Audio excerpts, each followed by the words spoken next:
Hello, you beautiful people, and welcome to this video of If Bears Are So Dangerous, Why Are They So Cute? Welcome to what could be the first video in a new series, Nostalgia Nightmares, where I will look at some of the weirdest stuff from our childhoods. So if you guys have anything from your childhood that you watched and it was like really scary or just plainly super weird and random, tell me in the comments and I might do a video about it. But today we'll be looking at something from my childhood, The Country Bears. It keeps randomly appearing on my Disney Plus, and it was actually the first Disney film based off of a pre-existing thing at Disney World, which of course Pirates of the Caribbean and some other stuff is as well. The ride came before the films, which is insane. But that means that someone back in 2002 looked at these things and went, damn, I wonder what their story is. Which is psychotic. Imagine if someone looked at Charles Entertainment Cheese and decided to make a film. Oh, they already did that? Like a lot? Oh, and they made games as well? And now they're making a film about the games? Okay, fine. So the main reason why this film stuck in my tiny little baby boy brain so much was... well, look at it. The animatronics are just insane and weird. They have so much movement to give them the emotion, which is it's just so disturbing. Why do the eyes look like that? They're looking into my soul. We open to seeing the Country Bears' last show before they break up, which seems like a weird place to start. And I've got to say, those bears know how to put on a show. I would pay so much money to see a bear do that. They straight up just have superpowers. This woman isn't very entertained though. We're then introduced to our main character, Barry. He's a bear, who isn't super creepy in the slightest. Oh, but I get the idea he kind of likes the Country Bears, which isn't surprising since he's a bear. And he goes down for his dinner, which is just a fish. I love all the other members of the family have fully cooked meals, and he just gets a raw fish. Like, I get it, he's a bear. But now we hear our main character's first words. Mom, am I adopted? And it's quite a heavy subject. But I wonder what makes him think he's adopted. Maybe because he's a bear. And I just want to talk about his brother Dexter really quick, who is the actor who plays Stifler's brother in the American Pie movies, and this is the only other role that I remember ever seeing him in. But oh my god, those frosted tips and that shirt are the most 2000s things I've ever seen. Give him a puka shell necklace and he looked like the newest member of Before Fall. And it's really weird how his brother is the only one that seems to actually realize that he's a bear. Everybody else just ignores it and seems to not even think about it. You'll see what I mean when I go on, but you'd think that a bear would stand out. They could be the result of some wild experiments that became industry plants. But his parents tell him he's not adopted, which is kind of messed up. I mean, just tell him. He deserves to know. Even if you were adopted, we would love you as much as we love Dexter. Maybe more. Okay, no wonder Dexter hates him. What a crazy thing to say in front of your kid. And we will love you no matter what. Except for you, Dexter, I hope you die. And to show how much Dexter hates Barry, he goes through all of his baby stuff to prove how weird he is. Okay, this is my baby picture. This is yours. Yeah? See this? This is my birth certificate. Here's yours. The Rangers use this to track you. I'm sorry, but that baby picture actually gets me. That park ranger is messed up. That's the day Mom and Dad got you. What do you mean, got me? I mean, picked you up, man. You were left alone. Brought you home. They showed you a bunch of Barney videos, and they pretended you were their son. You don't belong here. Are all bears capable of human-level intelligence if they watch Barney? Or is it just him and the Country Bears and just nobody cares? And I'm sorry to keep going on about it, but how does this universe work? Did they adopt him like a child? Like they sent this baby bear to an orphanage? Or was he being held in an animal sanctuary? Or can anybody just get a bear if they find them in the wild? Are there underground bear fights which are illegal like dog fights? Or can a bear box or compete in MMA against humans? Because that doesn't seem fair. One swing from a bear and your face will come right off. But because of all this, he's already running away. Less than 10 minutes into the film, he's already running away. He runs away to Country Bear Hall, which is about to get knocked down by the villain banker of this story, Christopher Walken. Academy Award-winning actor Christopher Walken is in this movie. Why? But he's knocking it down because there's pretty much always a character that wants to knock down a building because the owner bear is 6 years behind rent, which adds up to $20,000. How far behind are you right now? 6 years. 6 years. $20,000. Which means the rent for this massive hall and all this land is $277.77 a month. How do you not manage to pay that? Just get a part-time job and you're sorted. I tell you, a lot of great music was on that stage. There's Flatt and Scruggs, Living Lips McGraw, Goma. Jimi Hendrix opened here for Vanilla Fudge. but nobody was like the Country Bears. Jimi Hendrix played here.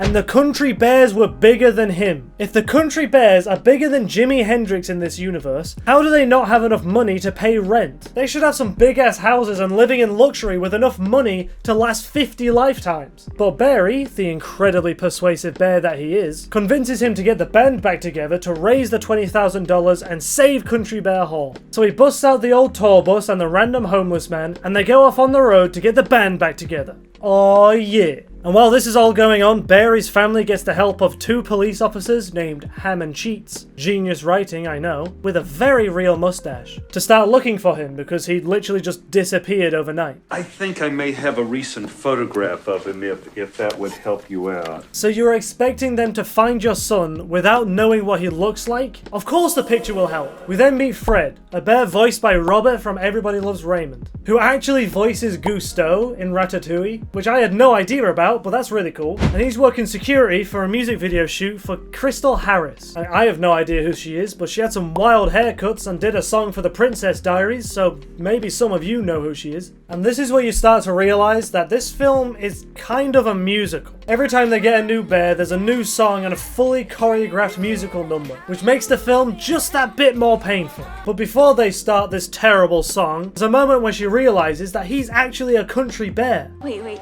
you're Fred Betterhead? Fred from the Country Bears. Yeah. How do you not know? So apparently this band is huge and everybody recognizes the band and says how amazing their music is, and I'm guessing they're the only band of bears. How would you not immediately recognize that this bear is one of the bears from the bear band Full of Bears? She also says this. And didn't you invent the stage dive? Oh yeah, but I'm too old for that now. So you're telling me that this bear, an animal that can weigh between 80 and 600 kilograms, and he's a big ass bear, so he weighs at least 300 kilos. He invented stage diving? How did he not murder crowds of people every time he tried it? Country Bear stands are the strongest fan base to ever exist. They also call their old manager to help with promotion and stuff, with a pretty decent visual gag. So back, baby! Oh. Excuse me, sir. This is the last time I'm gonna tell you, you're gonna have to leave the store. Yeah, right. Next they go to get Zeb, who is an incredible alcoholic, except he's a bear, so he drinks honey instead of alcohol. Genius writing, I know. And we find out about how a talent show was actually the bear's big break. And who did they have to beat in order to win this competition?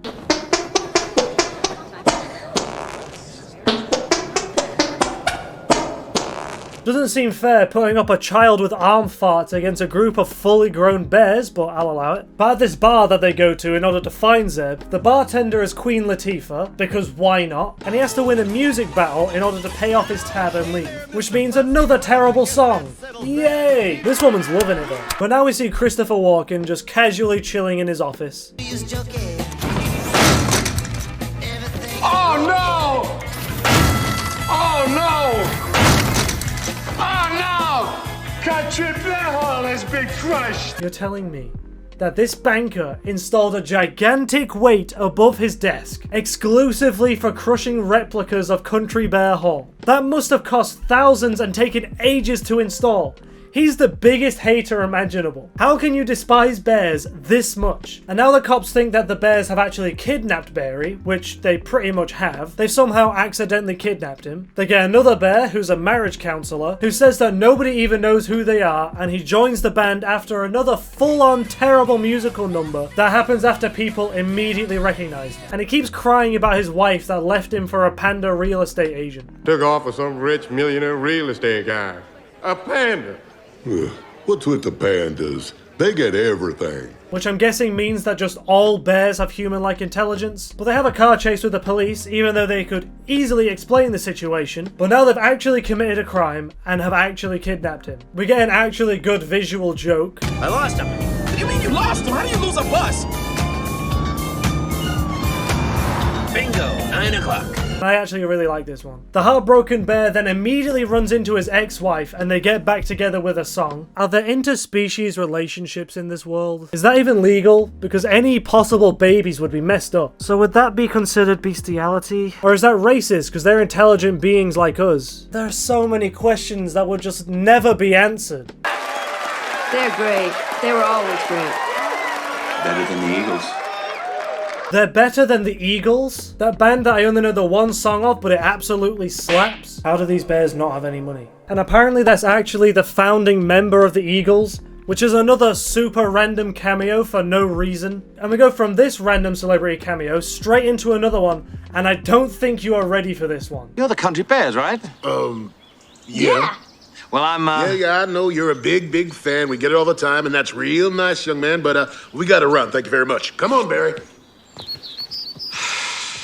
That guy looks a lot like Elton John. Nah, Elton John's taller. How much did they have to pay Elton John to appear in the Country Bears? It's so unnecessary, but it really does add to how bizarre this film is. Then the final bear doesn't want to join because he did all the work while the others just got drunk and cried all the time. But when Barry returns home, because he just randomly walks back into his house, the police officers were completely useless. If he was actually kidnapped, he never would have been found. But the other bears read through Barry's scrapbook and find an essay that he wrote about how amazing the Country Bears are. And that's it. That's all that was needed to change that one bear's mind. Hearing that somebody likes their music, even though every person they've met has instantly recognized them and said how much they really love their music. But this one really means something. But it turns out that the manager immediately sold them out, so he did no promotion for the show, and Christopher Walken has kidnapped the bears and holding them at tranquilizer gunpoint. Yes, it does escalate this quickly, and now we find out the motivation behind all his hatred. You ruined my life! Well, it's not our fault you became a banker. Not that. What are you talking about? This!